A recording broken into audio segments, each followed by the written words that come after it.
Last Epoch, the indie that could.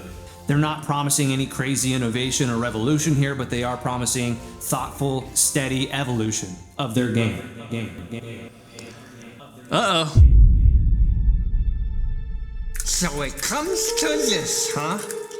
You know, I work hard, 10 to 15 hours a week.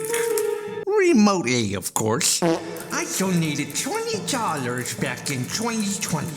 And this is how you repay us? The fans. The die-hard fans that are playing Pet of Exile right now. You're dead. You're dead. Do you hear me, 11th Hour Games? You're dead to me. Do you hear me? Jesus, all right, now everybody just calm down, all right? Do you hear yourselves out here? You guys are going nuts.